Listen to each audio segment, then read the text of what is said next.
తాకట్లో ఉన్న బంగారాన్ని విడిపించి ఆ రోజున మార్కెట్ ధర కట్టి మిగిలిన డబ్బును మీకు అందిస్తుంది కొమ్మూరి గోల్డ్.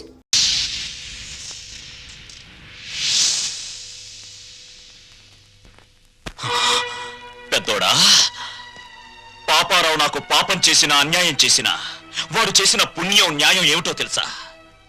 ఇలాంటి వాళ్లను అమ్మా నాన్న అని పిలిచే అదృష్టం నాకు కలిగించడం. కానీ నే చేసిన పాపం ఇటువంటి వాళ్ళను పోగొట్టుకోవడం. నాన్న, ప్రతి మనిషి బ్రతుకులోనూ ఏదో ఒక క్షణం చాలా విలువైంది. అది కొందరు జీవితాల్ని ఆకాశానికి ఎత్తేస్తుంది, కొందరు జీవితాల్ని పాతాళానికి తొక్కేస్తుంది. దేనికైనా సిద్ధపడే నేను వెళ్తున్నాను. అమ్మా, పెంచిన రుణం తీర్చుకోలేని దరిద్రుడిని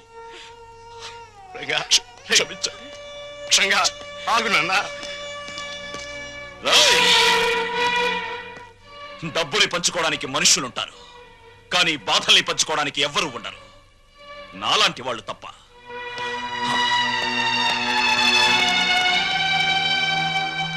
వెధవలందరికంటే నువ్వు వెధవిరా, వెధవ.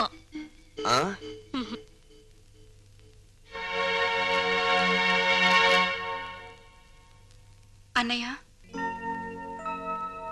అది అమ్మని నాన్నని నాతో పాటు తీసుకెళ్తానన్నయ్య.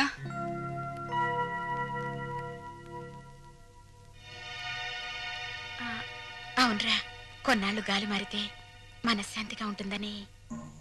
మనశ్శాంతి నా దగ్గరుంటే మనశ్శాంతిగా ఉండదంట. నీ దగ్గర మనశ్శాంతి ఎవరుకుంటుందిరా లోఫర్? ఇంతకీ వెళ్ళేది టెంపరీగానా పర్మనెంట్ గానా? పర్మనెంట్ గారేరా, పర్మనెంట్ గా. భగవంతుడా, తల్లి కడుపులో ఉన్న బిడ్డ ఆడో మగోని తెలుసుకునే తెలివిచ్చావు, కానీ ఆ పుట్టే బిడ్డ మంచివాడో చెడ్డవాడో అని తెలుసుకునే తెలివి ఎందుకు ఇవ్వలేదో ఇప్పుడు తెలిసింది. అదిస్తే ప్రతి తల్లిదండ్రి ముందుగానే జాగ్రత్త పడి నిన్ను పూజించడం మానేస్తారు కదూ.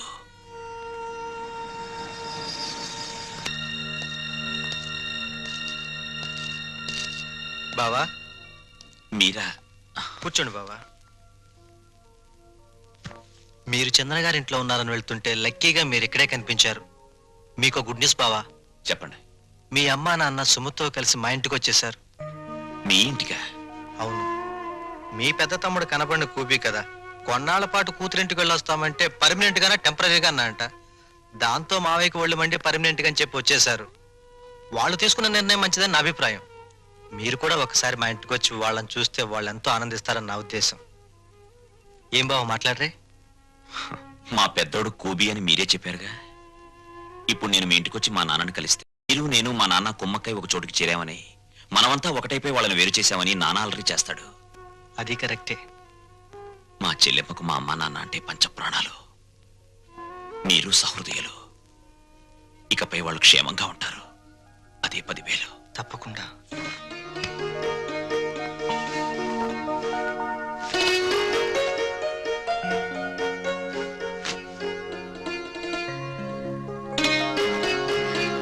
ఏమ్మా, మా కోసం అన్ని సిద్ధంగా అమరుస్తున్నావా? అబ్బే, అదేం లేదమ్మా. మరి మీ నాన్నగారికి మల్లె పువ్వు లాంటి తెల్లటి దుప్పటి తెళ్ళు ఇష్టమని, అవి లేనిదే సరిగ్గా నిద్ర పట్టదనేగా.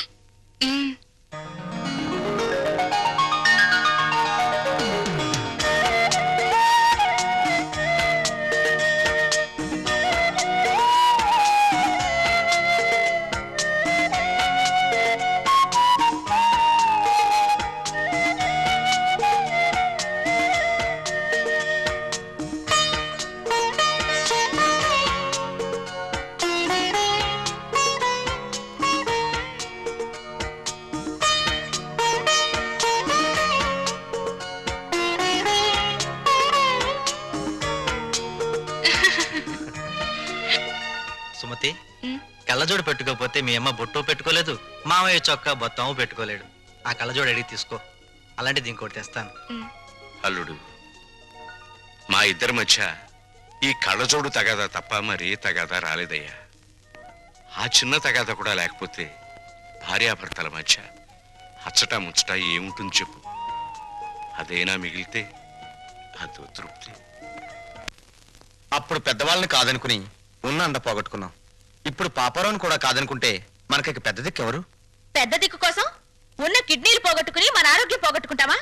అల్లుడు రేట్ చేసిన పాయింట్ కరెక్ట్, నీ ఆన్సరు కరెక్ట్. దీనికి తరుణోపాయం నీకన్నా నాకన్నా తెలివైన వాడు కనుక ఆ అల్లుడే బాగా ఆలోచించగలడు. ఏం అల్లుడు? నేనేం ఆలోచించగలను? దీంట్లో ఆలోచించడానికి ఏముంది అల్లుడు? మనకి కావాల్సింది ఆఫ్టర్ ఆల్ ఒక కిడ్నీ. నీ బుర్రకి కిడ్నీ సంపాదించడం పెద్ద సమస్య. బాగా ఆలోచించు. ఆలోచిస్తున్నాడు ఆలోచిస్తున్నాడు ఆలోచిస్తున్నాడు ఆలోచిస్తున్నాడు. అత్తయ్య, అమ్మా, నాన్నగారేరి? నా వల్ల కాదురా బాబు, ఆయనతో నేను పడలేను. శ్రీశైలం వెళ్ళామా, అక్కడి నుంచి రామేశ్వరం కన్యాకుమారి రోలర్ మీద వెళ్ళాలని మొండికేశారు. ఆయన సత్రంలో నిద్రపోతూ ఉంటే ఆయనతో చెప్పా పెట్టకుండా పారిపోయేసాను. మావయ్య గారు కంగారు పడతారేమో అత్తయ్య. ఏం పర్వాలేదమ్మా, రోలర్ చక్రం మీద ఇంటికి వెళ్తున్నానని రాసి దొంగల బండి ఎక్కువచ్చేసాను. వదిన గారు, ఇదేనా రావడం? అవునదినే, మీరెప్పుడొచ్చారు?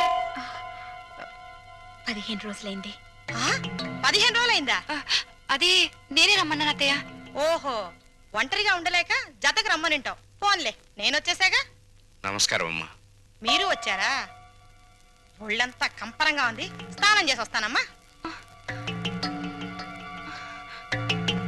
అమ్మా, ఆ, ఎదటి వాళ్ళు ఏమనుకుంటారా లేకుండా ఏమిటా మాటలు? ఏం మాట్లాడాలో ఏం మాట్లాడకూడదో నాకన్నీ తెలుసు. ఒకరి కొంప మీద ఒకరు పడి తింటే ఎంతటి వాళ్ళైనా రోడ్డును పడాలి. చాలే, నువ్వు ఇంకేం మాట్లాడుకో. వాళ్ళు ఇక్కడే ఉంటారు అంతే. ఎలా ఉంటారో నేను చూస్తాను.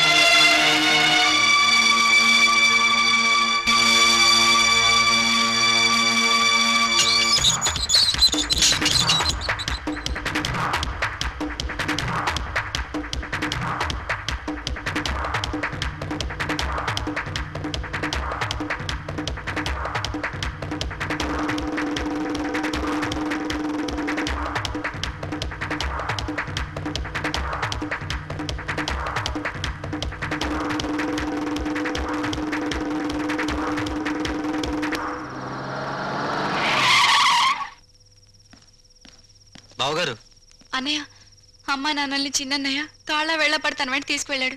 ఇదేదో అర్థం కాని విషయంలో ఉంది. ఇంకా అర్థమయ్యేదే ఉంది. ఆ కసాయివాడి మాటలు నమ్మి అమ్మా నాన్న తోడేళ్ల కొంపకు వెళ్ళారంటే ఇదేదో పెద్ద కుట్రే. తేలుస్తా.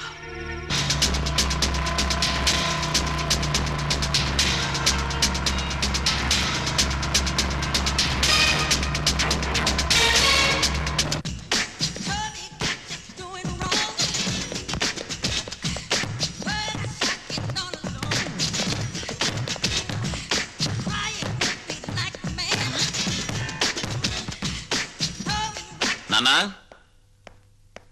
నాన్నా! ఏమిటా కేకలు? ఎవరు కావాలి? మా అమ్మ నాన్న ఎక్కడ? అక్కడ.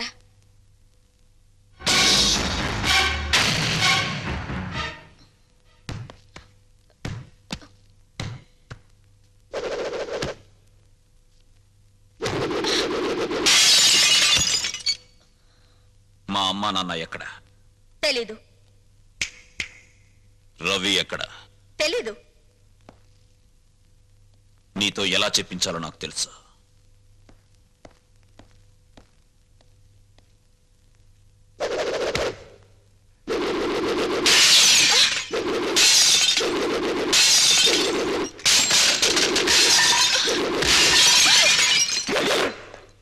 పొగరబోత్తాను నీకే కాదు, నాకు ఉంది. నేను ప్రాణంతో ఉండగా మీ అమ్మా నాన్న ఎక్కడున్నారో నేను చెప్పను. నువ్వింకా ఇలాగే ఏమైనా స్మాష్ చేశావో నేను నీ చెల్లెల్ని. నీ కళ్ళ ముందే నేను నగ్నంగా తయారవుతాను. ఓహో, నువ్వు ఈ దారిలో వచ్చావన్నమాట. దీనికి తగ్గ ఆయుధం నా దగ్గరుంది. చందనా, ఎస్.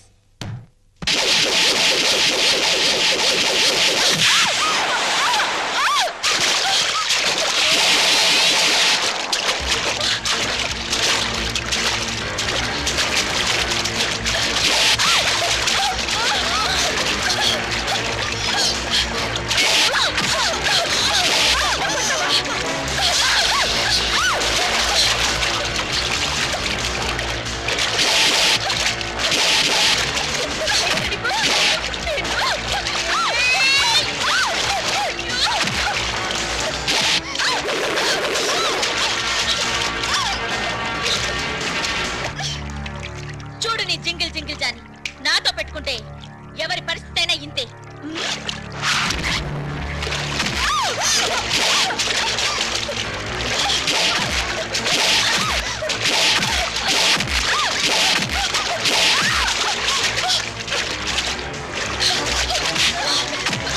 చెప్పు చెప్పవే చెప్పు. మా నాన్న కిడ్నీ ట్రబుల్. వాళ్ళ అమ్మ నాన్న కిడ్నీ ఇచ్చేందుకు హాస్పిటల్లో ఉంచు. ఏ హాస్పిటల్? రంగా, అమ్మా నువ్విక్కడున్నావా? నాన్నగారేది? లోపలున్నారు. ఏం ఒంట్లో బాలేదా? అదేం కాదురా, పాపారావుకు 2 కిడ్నీలు పోయాయిట. ఎవరైనా కిడ్నీ ఇవ్వకపోతే బతకడు. అందుకే మీ నాన్నగారు కిడ్నీ ఇస్తున్నారు. ఏమ్మా, ఆ పాపారావు ఎంత దుర్మార్గుడో మీకు తెలుసు కదమ్మా. అలాంటి వాడికి కిడ్నీ ఇవ్వడం ఏంటమ్మా? నాన్నగారు బాగా ఆలోచించారా? బాగా ఆలోచించావురా. అంటే నీ ఆమోదముద్ర కూడా పడిపోయిందన్నమాట. అవునులే, భర్త అడుగుజాడల్లో నడిచే గుణవంతురాలైన గొప్ప ఇల్లాలేవి కదా. ఆయన చేసే త్యాగాలకు సంతోషంగా తలూపి భర్తకు రాబోయే కీర్తికి పొంగిపోయి బయట కూర్చున్నావు. బాబు, మీ నాన్నగారిని సరిగ్గా నువ్వు అర్థం చేసుకోవడం లేదురా. నిజమేనమ్మా, నిజమే. అర్థం చేసుకోకే ఒకసారి చీపోరా అంటే బయటికి వెళ్ళిపోయాను. ఇప్పుడేమైనా అర్థం అవుతారేమో ఒకసారి ప్రయత్నిస్తాను. ఎక్కడా మహానుభావుడు? నువ్వెంతో గొప్పవాడిగా భావించి ఆయన దర్శన భాగ్యం చేసుకుని వస్తాను.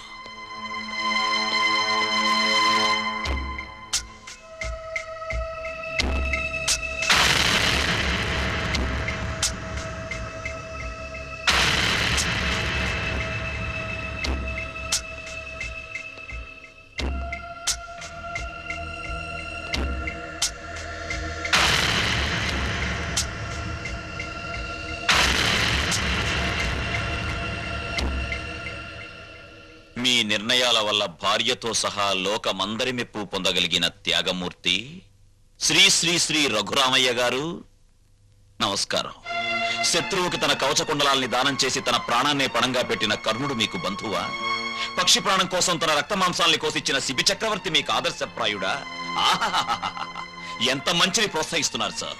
కానీ వాళ్ళంతా లోక కళ్యాణం కోసం త్యాగాలు చేశారు. మీరు లోకానికి చెడు మాత్రం చేసే ఈ పాపారావుని రక్షించి ప్రజల్ని భక్షించమని ప్రపంచం మీదకు వదలబోతున్నారు. ఇదే మీకు తెలిసిన నీతి, న్యాయం, ధర్మం. రేరంగా, నీ ఆవేశం నీదేనా? నేను చెప్పేది కాస్త వింటావా? చెప్పండి చెప్పండి. లోకంలో ప్రతి వ్యక్తి తను చేసిందే సరైందనుకుంటాడు. అది మానవ నైజం. అక్కడ అమ్మ సమర్థించడాన్ని విని సంతోషంతో గుండె వేగం పెరిగింది. ఇప్పుడు తమరి వాదన విన్న తర్వాత ఆనందంతో హృదయమే పగిలిపోతుందేమో. చెప్పండి, త్వరగా చెప్పండి. రేరంగా, నువ్వు ఎంత వ్యంగ్యంగా మాట్లాడినా నేను చెప్పేది కూడా వినరా. వాడు పాపారావు అన్న విషయం పక్కన పెట్టు.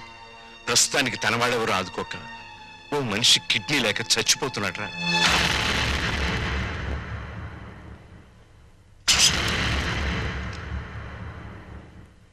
వీడు చాలా దుర్మార్గుడైన మనిషి నాన్న.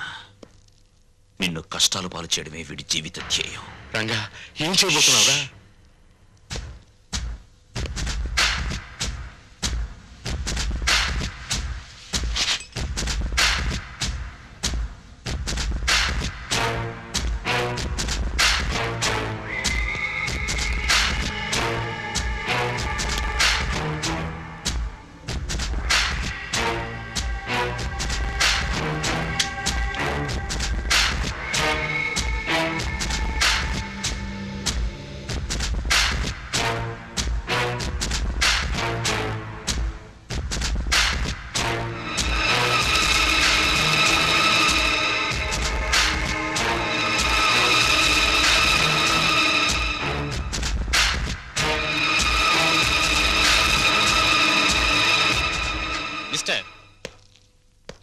ఆయనపై మీకున్న అనుమానం నాకు అర్థమైంది. 1 మినిట్.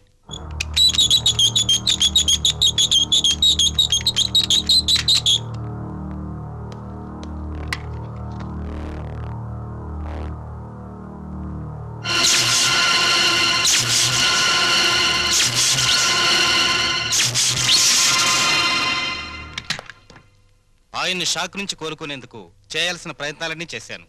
ఎనీహౌ, ఆయనకున్న కిడ్నీ ట్రబుల్ ముందు ఇదేమంతా. విషయం అర్థం చేసుకున్నాను.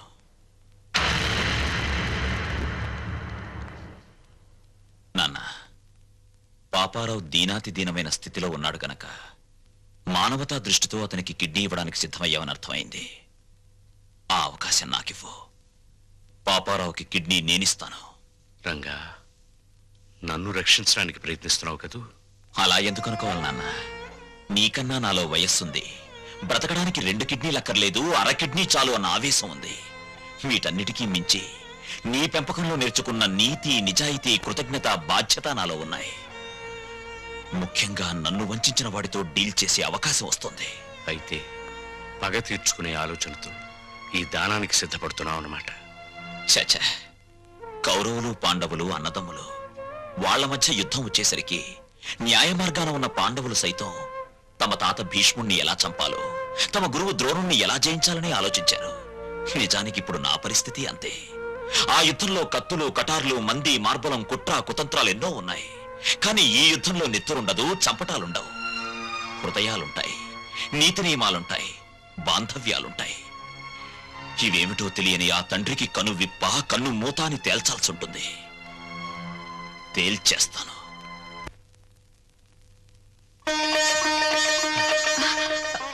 Excuse me. ఏమండి? లక్ష్మి, ఇక్కడే ఉన్నావా? శుభవార్త. తండ్రి పేరు చెప్తేనే మండిపడే రంగా ఇప్పుడు తనే కిడ్నీ ఇవ్వబోతున్నాడు. నిజమా? నాకు చాలా ఆనందంగా ఉంది. నాకు చాలా ఆనందంగా ఉంది. అయితే ఈ విషయం పిల్లల దగ్గరికి వెళ్ళి చెప్తా. నువ్వు పిల్లల్ని ఇంకా మర్చిపోలేదా? అదేమిటండి, రంగా తన తండ్రికి కిడ్నీ దానం చేస్తాడని ఏనాడన్నా ఊహించామా? అలాగే మన పిల్లల్లోనూ మార్పు రావచ్చుగా. అలాగే, నీ కోరికెందుకు కాదనాలి. రా. ఛీ, సిగ్గులేదు. ఇప్పుడు దాకా ఎక్కడ బలాదూరు తిరిగొచ్చావు? పో అవతలకి. రాణి, పొమ్మరా? నేను చెప్పేది విను. రంగడొచ్చి ఇంటి మీద దౌర్జన్యం చేస్తే దిక్కు దివాడం లేదు. అసలు మగాడవేనా? అది కాదు, ఆ టైంలో నేను ఇంట్లో లేను. మాట్లాడకు, పో. రాణి, అది కదా నా మాట. నువ్వు మాట్లాడకు, పో. అయ్యో, ఇదిగో అసలు జరిగిన విషయం ఏంటో తెలుసా? నాకేం చెప్పొద్దు. ఎందుకు ఆవేశపడతావు? నేను చెప్పేది విను. విను. రాణి, ఆ టైంలో నేను ఇంట్లో లేను. కథలు చెప్తున్నావా?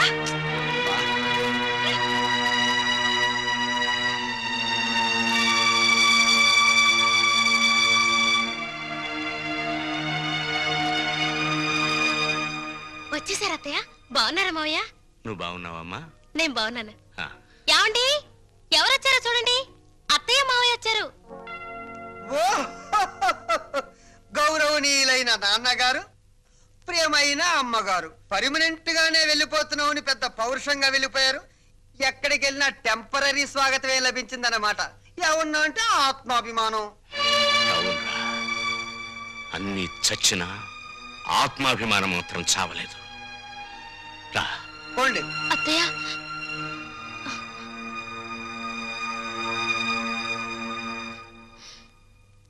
నీలాంటి కొడుకుని పురిట్లోనే వడ్లగిన చేసి చంపాలరా నీచుడా. ఓం స్వామియే శరణం శరణమయ్యప్ప. ఓం స్వామియే శరణం శరణమయ్యప్ప. ఓం స్వామియే శరణం శరణమయ్యప్ప. ఓం స్వామియే శరణం శరణమయ్యప్ప. ఓం స్వామియే శరణం శరణమయ్యప్ప. ఓం స్వామియే శరణం శరణమయ్యప్ప. నమస్కారం, నమస్కారం. తమని చూస్తే ఏదో ఉన్నత కుటుంబం నుంచి వచ్చినట్టున్నారు. ఏమైనా కష్టాలా? మరి ఇంకే రండి, పంచుకుందాం.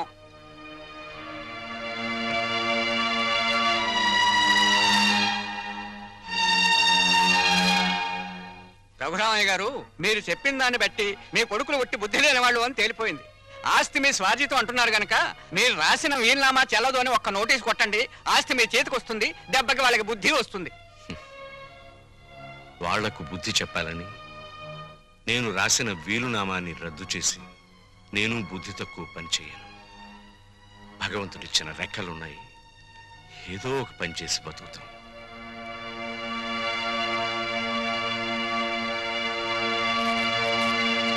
కొడుకులకు ఆస్తి పంచాల్సి వస్తే ఏ తండ్రి అయినా తన వాటా ఏమిటో ఖచ్చితంగా తెలుసుకోవాలమ్మా. అప్పట్లో ఏ ఉండి పిల్లల్ని పెంచి పెద్ద చేశాం. ఇప్పుడు ఆ మాత్రం మాకు మేము సంపాదించుకుని బతకలేమా అన్న ధీమా శుద్ధ తప్పు. ఒక వయసు వచ్చాక మనసులో ఆవేశం ఉంటుంది తప్ప పూర్వంలా కష్టపడే సత్తా ఒంట్లో ఉండదమ్మా.